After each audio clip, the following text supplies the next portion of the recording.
The smell of burnt garlic hit me the second I walked through the door. That meant one thing.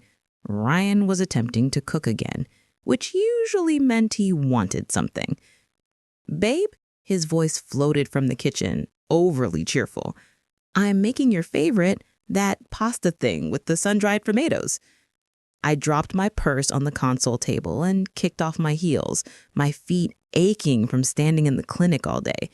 Being a dental hygienist meant being on your feet for 8-hour stretches, and today had been particularly brutal. Mrs. Henderson's root canal had taken twice as long as scheduled, and I'd skipped lunch completely. "Since when do you cook on a Wednesday?" I called back, already suspicious. Our apartment was small, a crammed one-bedroom in Queens that cost us $2,800 a month, which was apparently a steal, according to our real estate agent. The kitchen was barely big enough for one person, let alone two, but Ryan was in there clattering around like he owned the place. When I walked in, he was stirring something that looked more like soup than pasta, his brown hair sticking up in different directions the way it always did when he was stressed. He loosened his tie but was still wearing his work shirt from the marketing firm where he'd been an account coordinator for the past 3 years. "Okay, what's going on?" I leaned against the doorframe, crossing my arms. "What? Nothing. Can a guy make dinner for his wife without getting the 3rd degree?" But his smile was strained, and he wouldn't quite meet my eyes. We'd been married for 6 years, together for 8. I knew all his tells by now. The way he rubbed the back of his neck when he was nervous, how his left eye twitched slightly when he was about to ask for something he knew I wouldn't like. His left eye was twitching. "Ryan." "Okay, fine." He turned off the stove and faced me, wiping his hands on a dish towel. "So, you remember Alexei?" I searched my memory. "Your friend from college? The Russian guy?" "Ukrainian, but yeah. He's in some trouble, Jen. Serious trouble." "What kind of trouble?" Ryan took a deep breath. "His visa's expiring, like in 3 weeks. He's been trying to get it renewed for months, but with all the political stuff going on, they're denying everyone from Eastern Europe. He's going to get deported." I felt my shoulders relax slightly. This wasn't about us then. "That sucks, but I don't see what we can do about it." "Well, actually," Ryan rubbed that spot on his neck, "there is something." "No, you don't even know what I'm going to say. You're going to suggest some scheme to help him stay, and the answer is no. We can't afford to sponsor anyone. We're barely keeping our heads above water as it is." Our savings account had exactly $1,200 in it. My student loans from dental hygiene school still had 4 years of payments left. Ryan's beat-up Toyota needed new tires. We were not in a position to take on anyone else's problems. "It wouldn't cost us anything," Ryan said quickly. "Actually, Alexei would pay us. He's desperate, Jen. He's got a good job here, an apartment, his whole life. If he goes back to Ukraine right now with the war and everything..." "What exactly are you suggesting, Ryan?" He took another breath. "A green card marriage, just on paper. You'd marry him, just temporarily, to help him get his permanent residency. Then once it's approved, you guys divorce and it's done. Simple." I stared at my husband like he'd just grown a second head. "Are you actually insane?" "Jen, I'm already married, genius, to you. Remember? 6 years ago, the wedding with your mother crying through the whole ceremony, my dad getting drunk and trying to fight the DJ? That's the thing. We'd have to, technically, get divorced first. Just on paper. Then you'd marry Alexei, get him the green card, divorce him, and we'd get remarried. It would take maybe a year, tops." The pasta pot was starting to smoke. I reached past him and moved it off the burner. "You want me to divorce you, marry your college buddy, and then remarry you a year later? Do you understand how completely unhinged that sounds?" "I know it sounds weird." "Weird? Ryan, it's fraud. It's illegal. You can go to prison for immigration fraud. Only if you get caught, and we wouldn't get caught because it would be completely legitimate. You'd actually be married. Absolutely not. No way in hell. I turned to leave the kitchen, but Ryan caught my arm. Jen, wait, just hear me out. Alexi is willing to pay us $75,000. I stopped. What? 75 grand.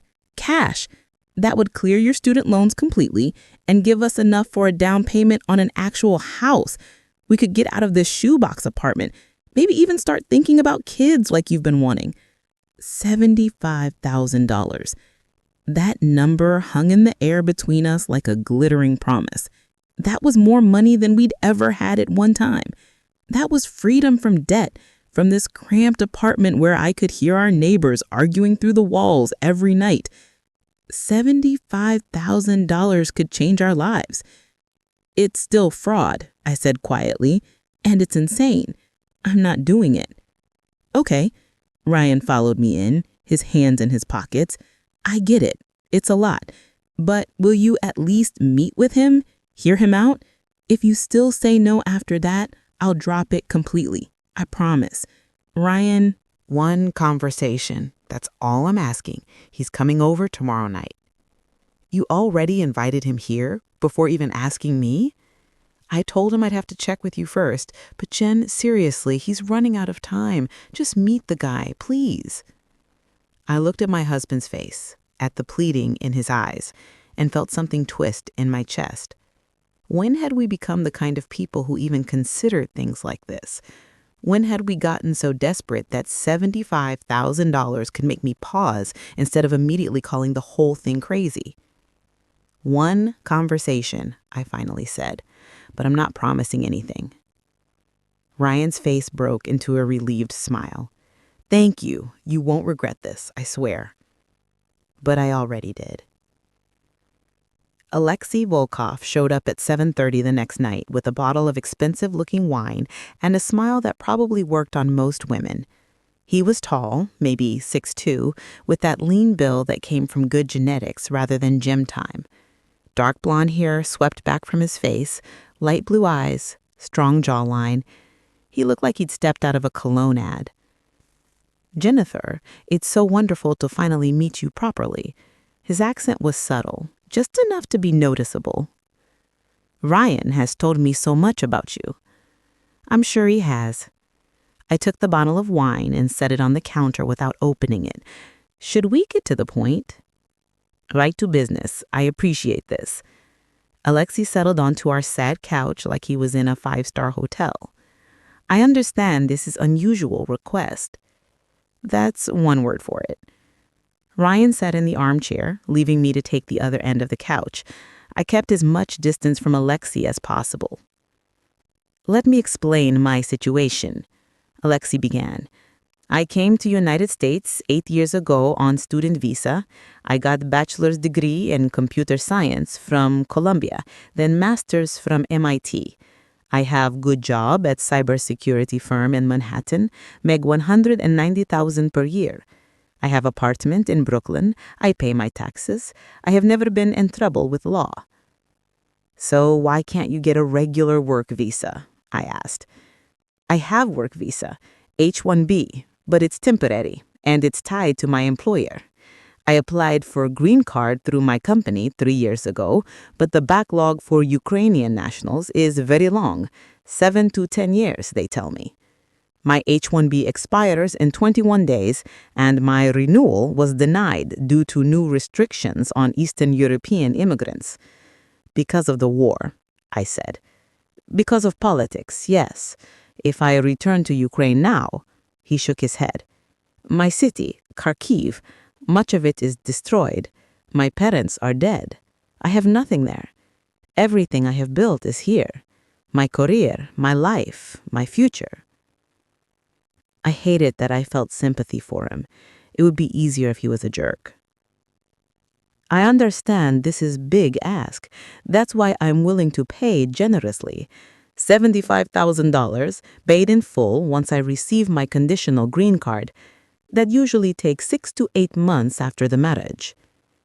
Conditional? I looked at Ryan. You didn't mention that part.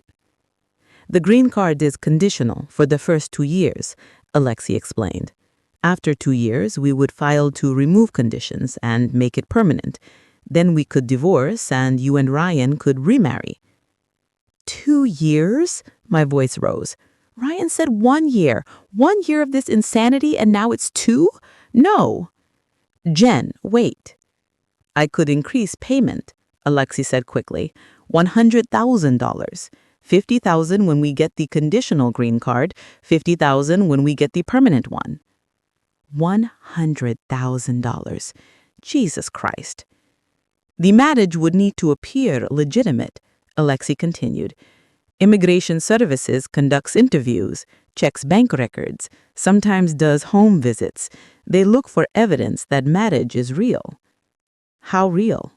I asked, a cold feeling spreading through my stomach. Alexi met my eyes.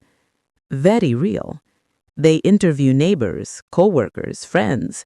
Everyone must believe we are a truly married couple. For 2 years.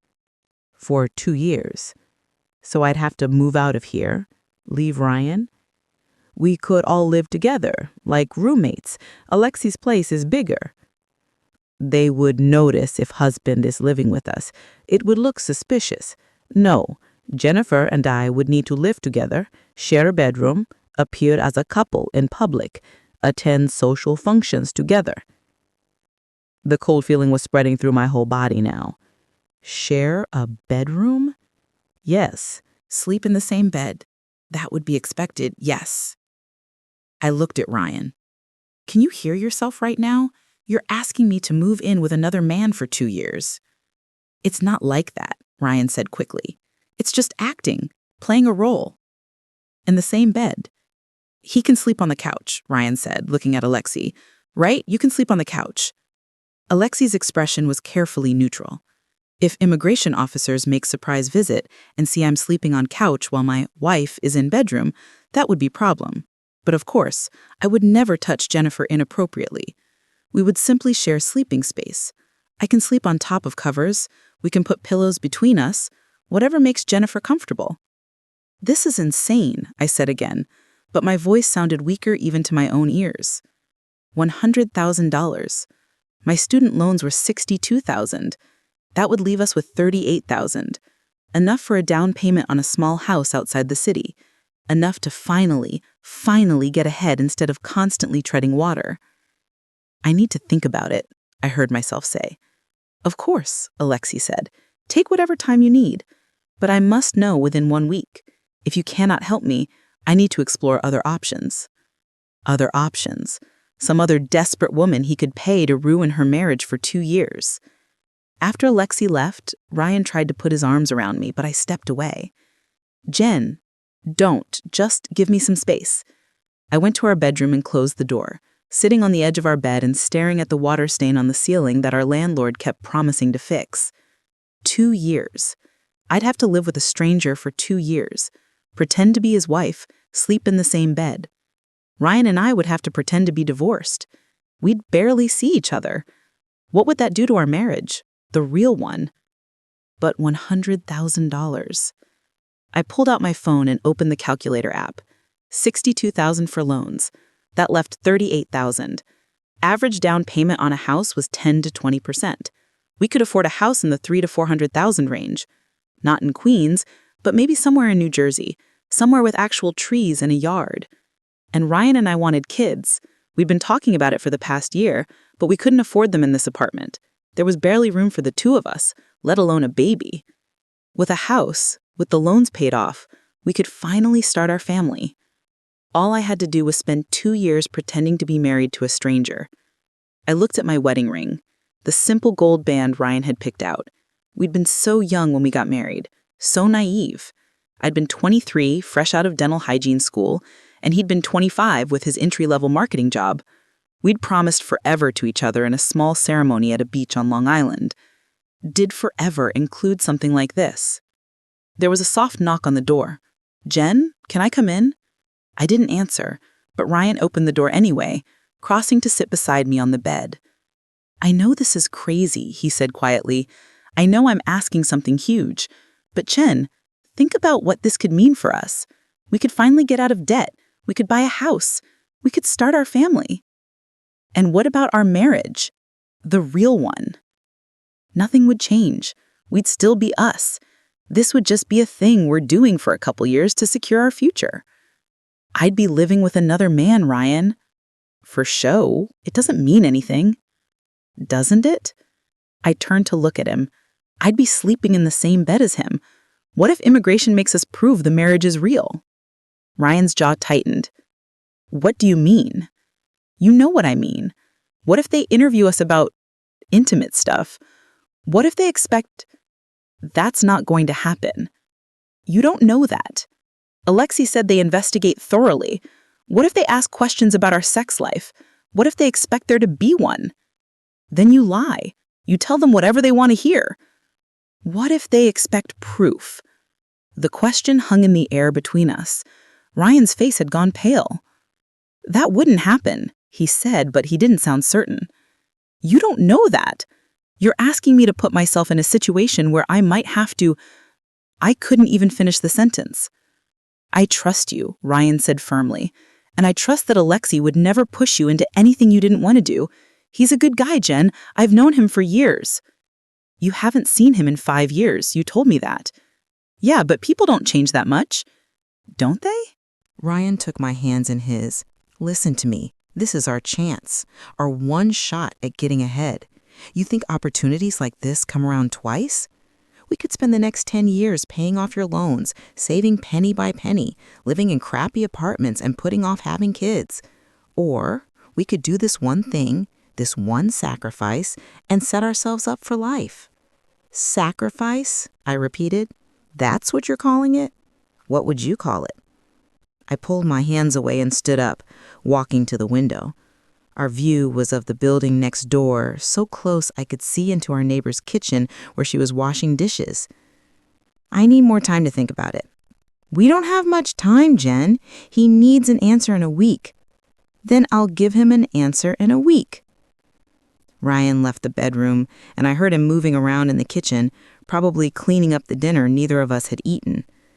I stayed at the window until it got dark, watching lights come on in the apartments across from us, all those other people living their normal lives. What would my mother say if she knew I was considering this? She'd be horrified. She'd raise me to be responsible, to follow the rules, to never compromise my values for money. But my mother had never been broke. She'd married my father, who made good money as an engineer, and they lived in a comfortable house in the suburbs. They'd never understood why Ryan and I struggled so much in the city, why we didn't just save more and budget better. They didn't understand that there was nothing left to cut from our budget. We already bought generic brands, never ate out, hadn't taken a vacation in 3 years. We were doing everything right, and we were still barely making it. $100,000 could change that. But at what cost? I avoided Alexei's calls for 3 days. Ryan grew more anxious with each passing day, but I needed time to think this through without pressure.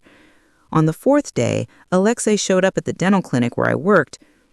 Jennifer, he was waiting in the lobby when I came out for my last patient of the day. I apologize for coming to your workplace. You weren't returning my calls. I told Ryan I needed time to think. I know, and I respect that. But time is something I don't have much of. He gestured to the coffee shop next door. Could we talk? Just 5 minutes. I should have said no. Should have told him to wait for my answer like everyone else. But something about the desperation in his eyes made me agree. We got coffee and sat in a corner booth. I wrapped my hands around the warm cup and waited for him to speak. I want you to understand something, Alexei began. This is not easy for me to ask. I am not the kind of man who uses people or puts them in difficult positions, but I'm desperate, Jennifer. If I go back to Ukraine now, he paused and I saw real fear in his face. I won't survive. Either the war will get me or I'll be conscripted and sent to die at the front. This is literally life or death for me. I get that, I do, but you're asking me to commit fraud, to lie to the government, to risk prison. The risk is minimal if we do it right. I've researched extensively.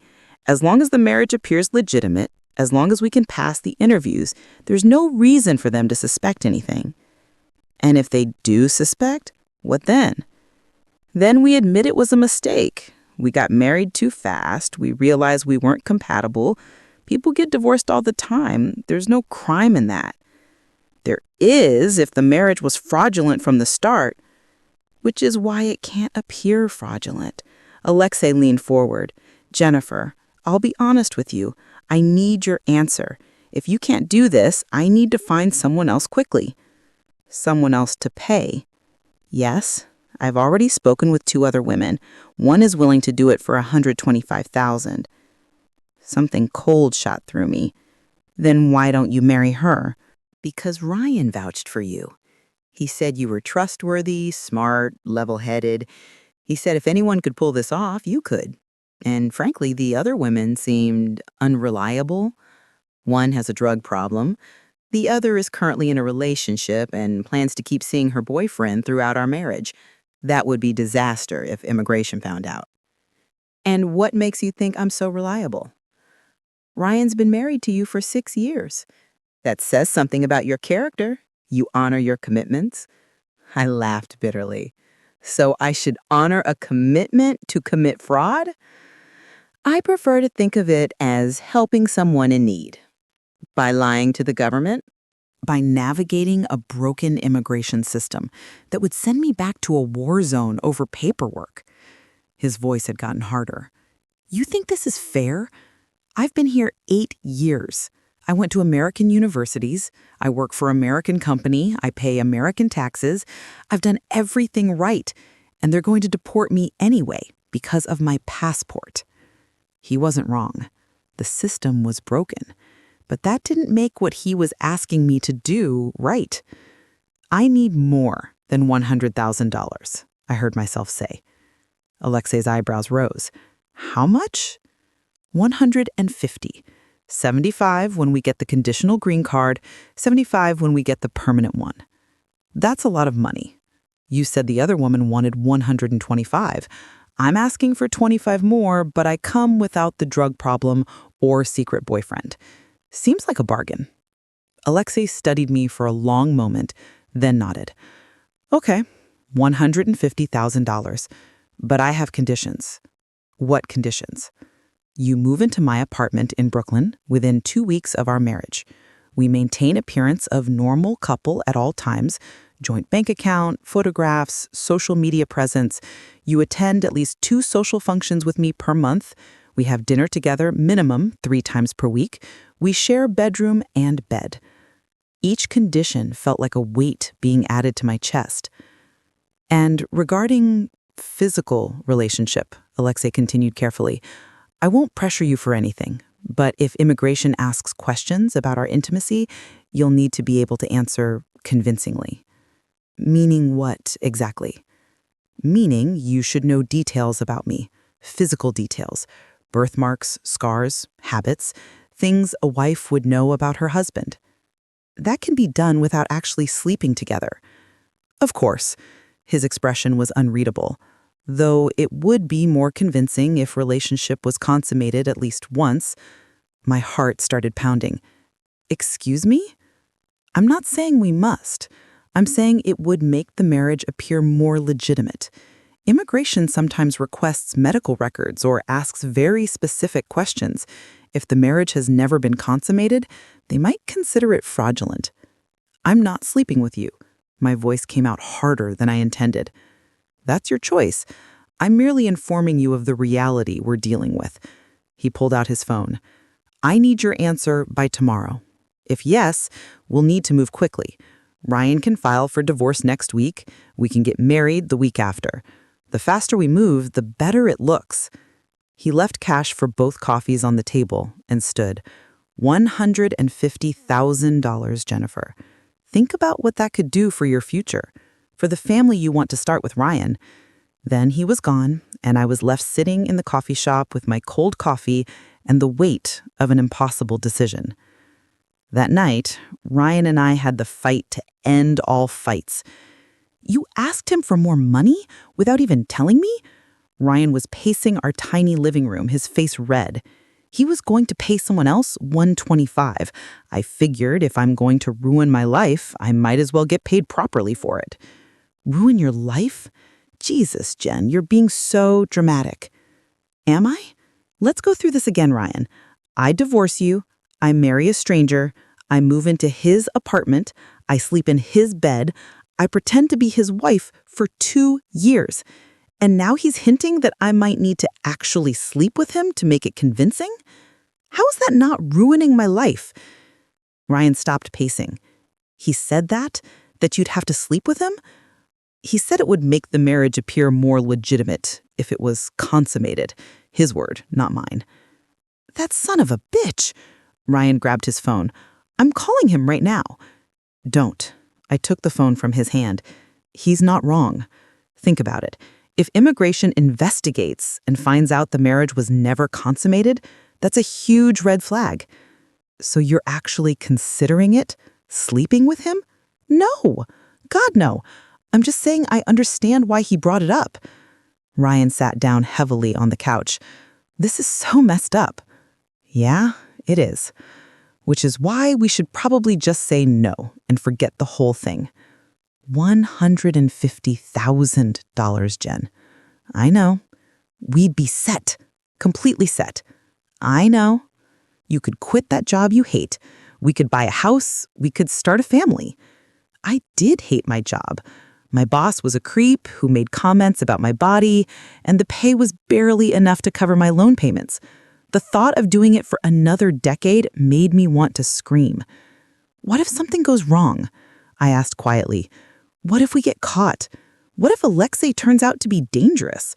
What if living with him for 2 years destroys our marriage? None of that will happen. I can't promise that. I can promise that I'll be here for you every step of the way, that this doesn't change anything between us, that you're still my wife, even if the paperwork says different. I wanted to believe him. God, I wanted to believe him. I need you to promise me something, I said. Anything. If at any point I feel unsafe, if Alexei crosses a line, if this becomes too much, I can walk away. No questions, no guilt, no trying to convince me to stick it out. I promise. And we tell no one. Not your parents, not my parents, not our friends. No one can know this isn't real. Of course. And you have to trust me. No matter what happens, no matter what I have to do to make this look real, you have to trust that I'm doing it for us. Something flickered in Ryan's eyes at that. What do you mean, what you have to do? I don't know. I might have to hold his hand in public, let him kiss me in front of people, pretend to be affectionate. Right, yeah, of course. But Ryan's jaw was tight. Can you handle that? Really handle it? It's just acting. I get it. I'm serious, Ryan. If you're going to be jealous or possessive or weird about this, we can't do it. I won't be, I promise. But I could already see doubt in his face, and we hadn't even started yet. I took a deep breath. Okay, call Alexei. Tell him I'll do it. Ryan pulled me into his arms, holding me so tight I could barely breathe. Thank you. Thank you. You won't regret this, I swear. But I already did, and this hadn't even begun yet. Things moved faster than I expected. Ryan filed for divorce on Monday morning, citing irreconcilable differences. Since we had no kids and no major assets to divide, it was a simple process. The judge granted it 3 weeks later. Those 3 weeks were the strangest of my life. We were getting divorced, but we were still living together, still sleeping in the same bed, still acting like a married couple in private. But legally, on paper, our marriage was dissolving. It's weird, right? Being divorced but not actually divorced. Everything about this is weird. Just think about the money, though. $150,000. We'll be in a house by this time next year. I stared at the ceiling. What if I can't do this? You can. I know you can. But he didn't know. Neither of us knew what we were getting into. Alexei and I got married on a Thursday afternoon at City Hall. It was nothing like my real wedding. No family, no friends, no white dress and emotional vows. Just a bored clerk, a couple of witnesses Alexei pulled in from the hallway, and 5 minutes of paperwork. You may kiss the bride. The clerk said in a monotone. Alexei looked at me. May I? I nodded, unable to speak. His kiss was brief, just a brush of lips, but it felt wrong in every possible way. This wasn't Ryan. This wasn't my husband. This was a stranger I'd just legally bound myself to for the next 2 years. When we pulled apart, Alexei smiled. Welcome to marriage, Mrs. Volkov. Mrs. Volkov? That wasn't my name. My name was Jennifer Morrison, except legally, now it wasn't. Ryan was waiting outside City Hall. He looked pale, almost sick. So it's done? It's done, Alexei confirmed. The three of us stood there awkwardly for a moment. Then Alexei checked his watch. Jennifer, the movers are coming to your apartment tomorrow at 9 a.m. to collect your things. I'll meet you there to help supervise. The movers are already scheduled? I looked at Ryan. You didn't tell me that. I wanted to get things moving quickly. The faster we do this, the faster it's over. Except it wasn't fast. 2 years. 730 days. I'll see you tomorrow then, Alexei said. He shook Ryan's hand, nodded at me, and walked away. I watched him go, this man I just married, and felt my stomach turn. You okay? No, not even a little bit. He pulled me into his arms, right there on the steps of City Hall, and I felt tears start to fall. I'm sorry. I'm so sorry. But it's going to be worth it, I promise. I wanted to believe him. I really, really wanted to believe him. But standing there in my husband's arms, my ex-husband's arms, on the day I'd married another man, all I felt was the terrifying certainty that we'd made a huge mistake. And there was no going back now. Alexei's apartment in Brooklyn was nothing like what I'd expected. Instead of the cramped studio I'd imagined, it was a spacious 2-bedroom in Park Slope, with hardwood floors, high ceilings, and actual sunlight streaming through large windows. The furniture was modern and expensive-looking, nothing like the second-hand stuff Ryan and I had cobbled together.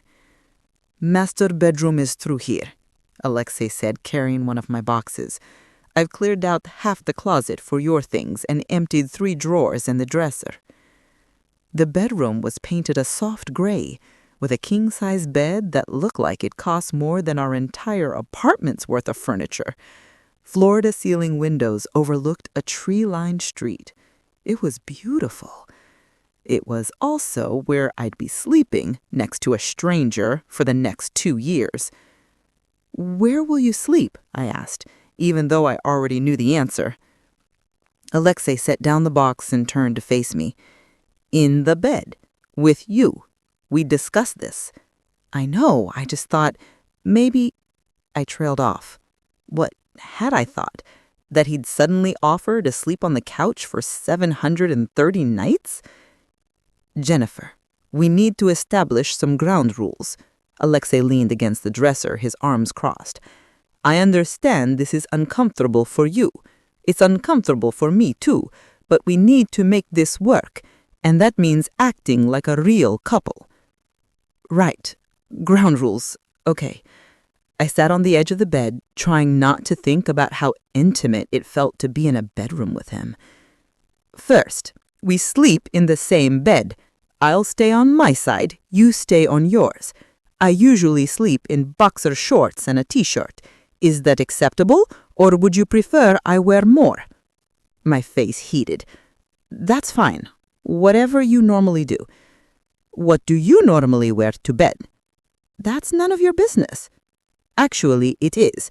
If immigration shows up at 7 a.m. unannounced, and you're wearing something completely different from what I say you wear, that's a problem." He had a point. Usually just a tank top and shorts, sometimes an oversized t-shirt. "Okay, good to know." He pulled out his phone and started making notes. "Which side of the bed do you prefer?" "I don't care." "Jennifer, you need to care. These are details a married couple would know about each other." Fine. Left side, closer to the bathroom. Left side, got it. More notes. Are you a morning person or night person? Night person. I hate mornings. Me too, actually. That's good. We won't bother each other getting up. He looked up from his phone. Coffee or tea? Coffee. Black, no sugar. How do you like your eggs? Scrambled. Why does this matter? Because if immigration interviews us separately and asks what your breakfast preferences are, we both need to give the same answer. He had a point. This is important, Jennifer. The interview is the most dangerous part. They'll ask about everything.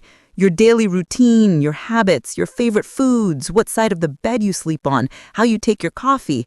If our answers don't match, they'll know something is wrong. The reality of what I'd agreed to was starting to sink in. This wasn't just about sleeping in the same room. This was about learning every detail of each other's lives, becoming so familiar with each other that we could convince trained investigators we were in love. Okay, I said quietly. What else do we need to know? For the next hour, Alexei grilled me on every aspect of my life. My favorite color, blue. My favorite food, Thai. My allergies, shellfish. My childhood pets, a golden retriever named Buster. My parents' names, Linda and Robert. My birthday, March 14th. My shoe size, 7.5. My favorite movie, Pride and Prejudice. My biggest fear, deep water. I learned the same about him. Favorite color, green. Favorite food, his mother's borscht, which he couldn't get anymore. No allergies. Childhood pet, none. His family was too poor. Parents, Olga and Victor, both dead now. Birthday, November 2nd. Shoe size, 11. Favorite movie, The Shawshank Redemption. Biggest fear, being sent back to Ukraine. By the time we finished, it was after midnight. The movers had long since left, and my boxes were stacked against the walls, waiting to be unpacked. We should sleep, Alexei said, standing up. Tomorrow, we need to open joint bank account and update your information with immigration services. Right. Tomorrow. I stared at the bed like it was a trap. Alexei seemed to understand. I'll use the bathroom first and give you privacy to change. He disappeared into the ensuite bathroom, and I quickly changed into my pajamas, an old Columbia t-shirt of Ryan's and cotton shorts. When Alexei emerged in his boxer shorts and t-shirt, I tried not to notice how fit he was under his clothes. This was a business arrangement, nothing more. I brushed my teeth while he settled into bed, then turned off the bathroom light, and stood in the doorway looking at this stranger in what was now technically my bed. I don't bite, Alexei said, his voice amused in the darkness. Come to bed, Jennifer. I climbed in, staying as far on my side as possible. The bed was big enough that we weren't touching, but I could feel his presence next to me, hear his breathing. Good night, he said softly. Good night. I lay there, staring at the ceiling, listening to his breathing even out as he fell asleep. Meanwhile, every nerve in my body was on high alert. This was wrong. This was so wrong. I pulled out my phone and texted Ryan, "First night, I hate this already." His response came immediately. "I know, baby, I'm sorry. Just think about the money. The money isn't worth this." "Yes, it is. Trust me. Try to sleep." But I didn't sleep. Not for hours. Not until exhaustion finally dragged me under sometime around 4 a.m. The first week was the hardest. Everything felt wrong. Waking up next to Alexei, sharing bathroom space, coordinating schedules. He was neat to the point of obsessive, which made me feel like a slob, even though I wasn't. He wanted to eat dinner together every night to establish routine.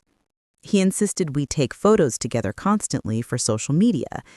He needs to build a timeline, he explained, as he pulled me close for a selfie in front of the Brooklyn Bridge. Instagram, Facebook, everything. Couples post pictures. This is what normal people do. Normal people actually like each other. No one needs to know we don't. He smiled for the camera, his arm around my waist. Smile, Jennifer. You're supposed to be in love." I forced a smile, and he snapped several photos before reviewing them critically. "This one is good. I'll post it with the caption about how lucky I am." That's incredibly cheesy. That's marriage social media. Trust me, I've researched this. Of course he had. Alexei researched everything. I was learning he was meticulous to the point of paranoia, planning every detail of our fake marriage like it was a military operation. He'd created a shared Google Calendar with our schedules color-coded. He'd set up a joint checking account and made sure we both made regular deposits and withdrawals. He'd added me to his gym membership, his Amazon Prime account, his Netflix subscription. On paper, we were the perfect couple. In reality, we barely spoke beyond the necessary pleasantries. I saw Ryan twice that first week, meeting him for coffee during my lunch breaks.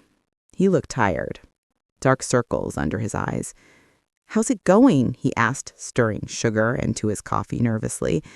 "It's weird. Really, really weird. But manageable, I guess. Alexei is very," I searched for the word, "particular. Everything has to be documented, photographed, scheduled. It's exhausting." That's good though, right? It means he's taking this seriously. "Ryan, I'm sleeping in the same bed as another man every night. That doesn't bother you?" His jaw tightened. "Of course it bothers me, but you said nothing is happening, so..." "Nothing is happening, but it's still weird." I lowered my voice. "I wake up sometimes and he's right there. Last night he rolled over in his sleep and threw his arm across me. I nearly had a heart attack." "Did he do anything?" "No, he was asleep. He apologized in the morning and said he'd try to stay on his side better." I rubbed my temples. This is going to be a long 2 years. But it was getting harder to think about that when my reality was sharing a bathroom with a man that wasn't my real husband and pretending to be in love with him for immigration officials. The second week, things got more complicated. "We're having dinner with my coworkers tomorrow night," Alexei announced over our own dinner, chicken and vegetables he'd cooked because he said my cooking was adequate but not impressive. "Do we have to?" "Yes, we need to establish our relationship with people I know. My manager mentioned several times how surprised he was that he'd gotten married so quickly. We need to convince him it's real." So the next night, I put on a dress and heels and went to a trendy restaurant in Manhattan to have dinner with 6 of Alexei's coworkers and their partners. They were all friendly, all curious about the woman who'd stolen Alexei's heart. "We had no idea he was even dating anyone," said Marcus, Alexei's manager. "Then suddenly he shows up with the wedding ring." "It was a whirlwind," Alexei said smoothly, taking my hand across the table. "When you know, right, darling?" "Right," I managed, trying not to flinch at his touch. "How did you two meet?" asked Sarah, Marcus's wife. "We'd prepared for this." "Through a mutual friend," I said. "Ryan, he went to college with Alexei. They reconnected recently and Ryan introduced us." "And it was love at first sight," Alexei added, bringing my hand to his lips and kissing it. The gesture looked romantic. It felt like a performance. "That's so sweet," Sarah gushed. "And you're okay with how fast things moved?" "Sometimes fast is right," I said, echoing the lines we'd practiced. We talked for hours on our first date. By the end of the night, I knew he was special. "Very special," Alexei murmured, his eyes on mine. For a moment, I almost believed the look he was giving me. He was good at this, better than I was. His affection looked real. The way he touched my hand, the way he smiled at me, the way he included me in conversations. We were convincing everyone at that table that we were in love. The problem was, we weren't. After dinner, in the Uber back to Brooklyn, I pulled my hand away from his. You don't have to hold my hand the entire car ride. No one's watching. The driver is watching. The driver doesn't care. You never know who might be connected to immigration. We need to stay in character, always. But he released my hand. You did well tonight. Thanks, I guess. My coworkers believe we're legitimate. That's important. Right. All that matters is what people believe. Alexei looked at me, his expression unreadable in the passing streetlights. Are you having regrets? Are you? I asked first. I looked out the window at the city passing by. Every day, but it's too late now.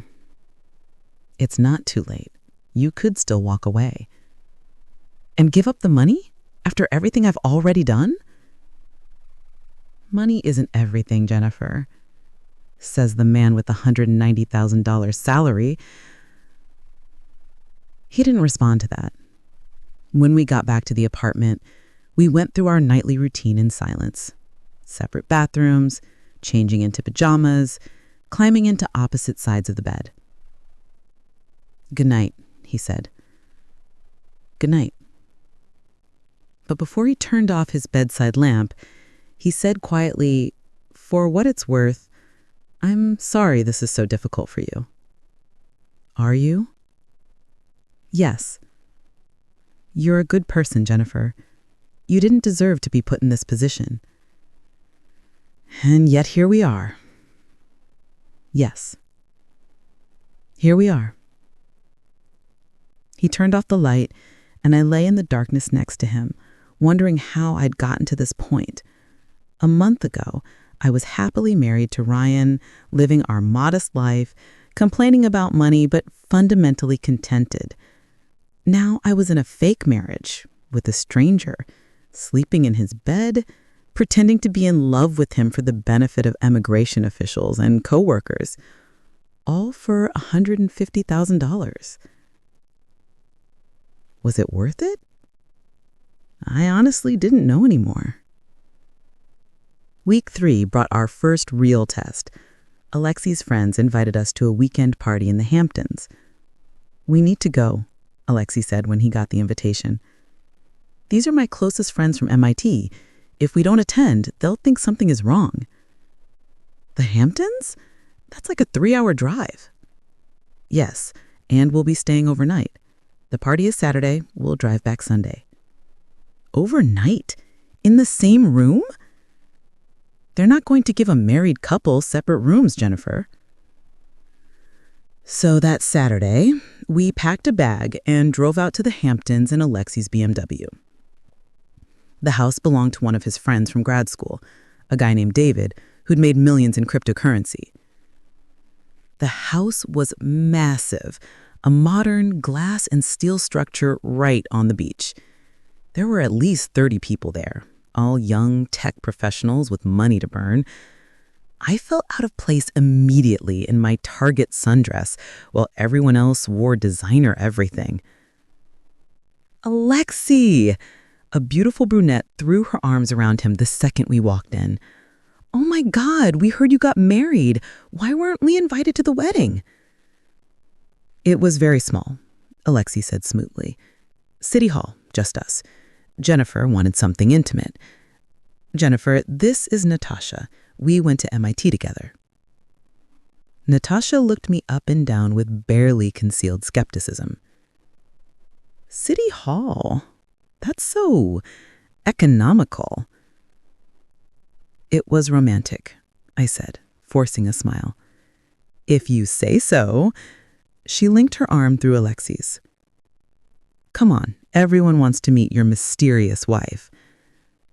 I spent the next hour being introduced to Alexei's friends, all of whom seemed surprised that he'd gotten married at all, let alone to someone like me. I could see the questions in their eyes. What does someone like Alexei see in her? She's pretty, but nothing special. She works as a dental hygienist? How pedestrian. I hated every minute of it. By evening, the party had moved to the beach where someone had built a bonfire. I was sitting in the sand nursing a beer when Natasha sat down next to me. "So," she said, her voice friendly but her eyes cold, "how did you really meet the Lexi?" "I told you, through a mutual friend." "And you just happened to fall madly in love and get married within," she pretended to count on her fingers, "what, a month?" "5 weeks, actually." That's very fast." "When you know, you know." "Do you, though?" Natasha took a sip of her wine. "No, I mean, because from where I'm sitting, this all seems very convenient." My heart started pounding. What's that supposed to mean? "It means Alexei's visa situation was getting desperate, and suddenly he shows up married to some random girl none of us have ever heard of." She smiled, but it didn't reach her eyes. "I'm just saying it's interesting timing." "Are you suggesting our marriage isn't real?" "I'm not suggesting anything. I'm just observing." She stood up, brushing sand off her expensive pants. "But if I were you, I'd be careful. Immigration fraud is a serious crime. People go to prison for that." She walked away, leaving me cold despite the fire. Alexei appeared a moment later, sitting down where Natasha had been. "What did she say to you?" "She thinks our marriage is fake." "Shit." He ran a hand through his hair. "Natasha is suspicious by nature, and she's always been interested in me. She probably sees you as competition." "Competition? We're supposed to be married." That wouldn't stop Natasha. He looked out at the ocean. "We need to be more convincing, starting now." Before I could ask what he meant, he pulled me closer, his arm around my waist. To anyone watching, it looked like a husband holding his wife while they watched the sunset. "What are you doing?" I whispered. "Half the party is watching us right now. We need to look like we're in love." "I'm not an actress." "Then you need to become one, because if Natasha suspects something and reports us, we're both screwed." He was right. I can feel eyes on us from across the beach. So I leaned into him, resting my head on his shoulder the way I used to do with Ryan. "Better," Alexei murmured. "Now laugh like I just said something funny." I laughed, even though there was nothing funny about any of this. "Good. Now look at me." I tilted my head up, and his face was inches from mine. His eyes were an icy blue in the firelight, and I could smell his cologne, something expensive and masculine. "I'm going to kiss you," he said quietly, to convince them. "Alexei, it's just acting, remember? It means nothing." He leaned down and pressed his lips to mine. The kiss was gentle, almost chaste, but it felt wrong on every level. This wasn't Ryan. This wasn't my husband. This was a stranger I was kissing to convince his friends our marriage was real. When we pulled apart, I could hear someone woot whistling from across the beach. Alexei smiled at me, but I could see the apology in his eyes. "I'm sorry," he whispered, "but we had to." "I know." That night, we shared a guest room with a queen-size bed, even smaller than the one at his apartment. We changed in the bathroom separately and climbed into bed like we did every night. But as I lay there in the darkness, I couldn't stop thinking about that kiss. It had meant nothing. We'd both said so. It was just acting. So why did I feel so guilty? Around 2 a.m., I heard my phone buzz with a text from Ryan. "How's the Hamptons?" I typed back, "Fine. Party was fun. Going to sleep now. Miss you." "Miss you too." But as I set my phone down and listened to Alexei's breathing next to me, I wondered if that was even true anymore. Did I miss Ryan? Or was I just going through the motions? Everything felt upside down. The immigration interview was scheduled for week 6. Alexei prepared for it like it was a final exam. He made flashcards with information about me, quizzed me constantly, staged mock interviews where he played the immigration officer and asked me invasive questions. What side of the bed does your husband sleep on? Right side. What does he eat for breakfast? toast with butter and black coffee, sometimes eggs if he has time. What's his mother's maiden name? Kovalenko. What time does he usually come home from work? 6:30, sometimes 7 if there's a project deadline. When's the last time you were intimate? I hesitated. That's none of their business. They'll make it their business. You need to have an answer ready. Fine. Last weekend, Saturday night. Details. Excuse me? They might ask for details to verify you're actually intimate. My face heated. I'm not discussing fake sex with you. It doesn't have to be detailed, just enough to sound believable. They might ask where, what time, how long. This was humiliating. In bed, around 11 p.m., maybe 20 minutes. Good. I'll give the same time frame. He made a note. What do I do after sex? I don't know, Alexei. What do you do? I'm asking what you tell them I do. Fall asleep? Too cliché. Let's say I usually shower, and you like to cuddle after. That sounds more romantic. This whole thing was insane. The actual interview was even worse. We arrived at the immigration office in Manhattan at 9 a.m., both dressed formally. Alexei wore a suit. I wore a conservative dress. We held hands in the waiting room like we'd practiced. They called us in separately. The officer who interviewed me was a woman in her 50s, with sharp eyes and an expression that said she'd seen every scam in the book. Mrs. Volkov, she began, and I had to remind myself that was my legal name now. Thank you for coming in. I'm Officer Martinez. I just have a few questions to verify your marriage is legitimate. Of course. How did you meet your husband? Through a mutual friend, Ryan Morrison. He and Alexei went to Columbia together. And when was your first date? March 28th. We went to an Italian restaurant in the West Village called Lupa. What did you order? I blinked. What? What did you eat at dinner? Surely you remember your first date. Thank God Alexei and I had discussed this. I had the gnocchi. Alexei had the lamb. And when did you know you wanted to marry him? It happened gradually, but I think the moment I knew for sure was when my grandmother died. Alexei dropped everything to drive me upstate for the funeral, even though he had a big work presentation the next day. He sat with me the whole service and never complained once. That's when I knew he was the one. It was a good story, completely fabricated, but good. Officer Martinez made notes. Your husband says you're allergic to shellfish. That's correct. He also says you take your coffee black, you sleep on the left side of the bed, and you're afraid of deep water. All true. What's his biggest fear? Being sent back to Ukraine? She looked up sharply. That's very specific. Well, with everything happening there, he worries about it. His parents are both dead, and his hometown has been damaged by the war. He's built his whole life here. Losing it terrifies him. I see. More notes. Has the marriage been consummated? Here it was, the question I'd been dreading. Yes. When was the last time you were intimate? Saturday night, around 11. Where? In our bedroom. How long did it last? This was mortifying. I don't know, maybe 20 minutes? What happened afterward? Alexei showered. I stayed in bed. Do you usually cuddle afterward? Sometimes, but not that night. Trap question. No, we did. After he showered, he came back to bed and we cuddled. She studied me for a long moment.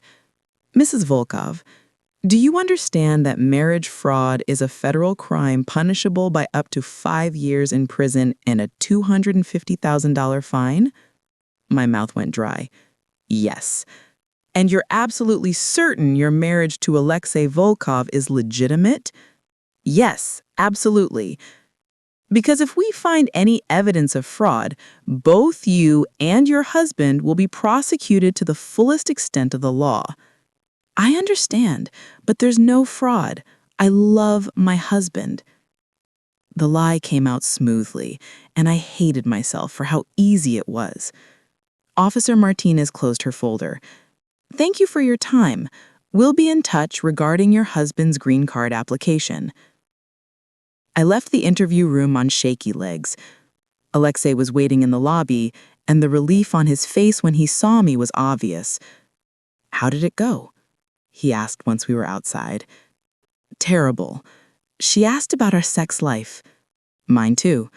I told them Saturday night, 11 p.m., 20 minutes, I showered after. "Same. We matched." "Good. That's good. If our stories match, they have no reason to suspect anything." But as we rode back to Brooklyn, I couldn't shake the feeling that Officer Martinez hadn't believed me. She'd looked at me like she knew I was lying. And she was right. 2 weeks later, we got the approval for Alexei's conditional green card. "We did it," Alexei said, staring at the official letter. "We actually did it." "That's great." I meant it. This was what we'd been working toward. "The money." He looked at me. $75,000. I'll transfer it to your account tomorrow." $75,000. Half of what I'd been promised. It was real. It was actually happening. That night, I met Ryan at our usual coffee shop. He looked better than he had in weeks, excited when I told him the news. 75 grand, Jen? That's insane. We can pay off your loans completely and still have money left over." "Yeah. So why don't you look happy?" "I am happy. I'm tired." "Only 1.5 years to go," Ryan said encouragingly. "Then you filed to remove the conditions, get him his permanent green card, and you're done." 1.5 years, 547 days. "Ryan, I need to tell you something." "What?"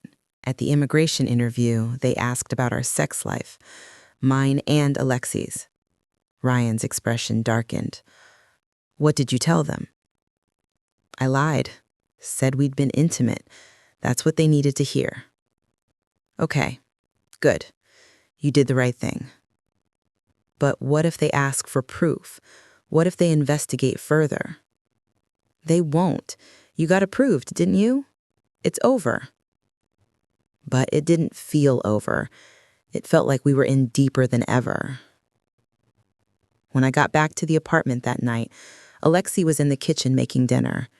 He cooked more in the past 6 weeks than Ryan had in our entire marriage. "Celebration dinner," he announced. "Steak and potatoes. I even bought champagne." We ate dinner in comfortable silence. We'd gotten better at being around each other. Then Alexei poured the champagne and raised his glass. "To successful fraud," he said with a wry smile. "That's not funny." "Little bit funny." He clinked his glass against mine. "Thank you, Jennifer, for doing this. I know it wasn't easy." "The money makes it easier." "Does it?" He studied me over his glass. "You don't seem happy." "I'm fine." "You're not fine. You haven't been fine since you moved in." "What do you want me to say? That I hate living with a stranger and pretending to be his wife? That it's fun lying to everyone I know?" "No, I want you to be honest." "Fine. I hate this. I hate waking up next to you. I hate pretending to be in love. I hate that every time I see Ryan, it's for an hour at a coffee shop instead of in our own home. I hate that I sold myself for money." Alexei was quiet for a moment. Then he said, "You know what I hate?" "What?" "That I had to ask you to do this. That my country is so fucked up I can't go back. That the woman I'm legally married to can barely stand to be in the same room as me." He set down his glass. "You think this is easy for me? I know you don't want to be here. You make that very clear every single day." "Then why did you ask me?" "Because I'm desperate, and because Ryan promised me you'd be professional about this." "Professional? This isn't a job, Alexei. This is my life." It's mine too. We stared at each other across the table, the champagne celebration ruined. I'm going to bed, I said finally, standing up. Alexei? What? He looked like he wanted to say something, but just shook his head. Nothing. Good night. I went to the bedroom and changed into my pajamas, then climbed into bed with my phone. There was a text from Ryan. Transfer went through. Just paid off your loans. All of them. We're debt-free, baby. I stared at the message. Debt-free. For the first time since I graduated from dental hygiene school, I had no student loan payments hanging over my head. I should have felt relieved, ecstatic even. Instead, I just felt empty. Alexei came to bed an hour later. We lay in silence in the darkness, both pretending to sleep. Jennifer? Yeah? I'm sorry for all of this. Me too. For what it's worth, you're not so bad to live with. I couldn't help smiling a little in the darkness. You're not either. Really? Because you just said you hate waking up next to me. I hate the situation. You're fine. High praise. Don't let it go to your head. He laughed softly, and something loosened in my chest. Maybe this didn't have to be miserable. Maybe we could find a way to make the next year and a half bearable. Good night, Jennifer. Good night, Alexei. I fell asleep easier that night than I had in weeks. Things got better after that. Not good exactly, but better. Alexei and I fell into a routine that felt less forced. We'd have dinner together most nights, talking about our days. He told me about his work in cybersecurity, and I complained about my difficult patients. He was funny when he wasn't being so formal, with a dry sense of humor that caught me off guard. We started watching movies together in the evenings. He introduced me to Russian films, and I made him watch romantic comedies he pretended to hate but secretly enjoyed. This is unrealistic, he said during the proposal. No one would actually marry their assistant to avoid deportation. I gave him a look. Really? No one? That's different. We're both getting something out of this. So are they, eventually. Yes, but they actually fall in love. That's the unrealistic part. What? You don't believe in falling in love with someone you're forced to spend time with? Not in real life. But as the weeks passed, I found myself thinking about him more, wondering what he was doing when I was at work, smiling at his texts during the day, looking forward to coming home to the apartment. To him. It was dangerous, I knew. This wasn't real. We were playing house, nothing more. But it was starting to feel real. 3 months after getting the conditional green card, Alexei's company had a formal event, a black tie dinner for their biggest clients. Spouses were required to attend. I need to buy a dress, I told Alexei. Something appropriate for a fancy corporate dinner. How much do you need? Maybe $200? I can get something nice at Macy's. He handed me his credit card. Buy whatever you want. This is for work, so it's a business expense. I ended up spending $500 on a navy blue gown that fit perfectly. When I came out of the bedroom the night of the event, Alexei was adjusting his bow tie in the hallway mirror.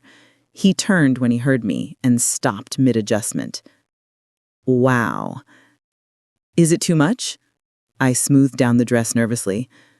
No, it's perfect. You look... He seemed to be searching for words. Beautiful. You look beautiful. Something warm spread through my chest at the compliment. Thanks. You clean up pretty well yourself. We took a car service to the event at a hotel in Midtown. The ballroom was full of Alexei's colleagues and their spouses, all dressed to the nines. I recognized some of the people from the dinner months ago. "Jennifer!" Sarah, the manager's wife, pulled me into a hug. "It's so good to see you again. You look stunning." "Thank you. So do you. How's married life treating you?" "Great," I said automatically. Then, because I'd been practicing being more natural, I added, "Alexei is actually a wonderful husband, very attentive." "I can see that." Sarah nodded to where Alexei was across the room, but his eyes were on me. He smiled, and I smiled back, and for a moment, it didn't feel like acting.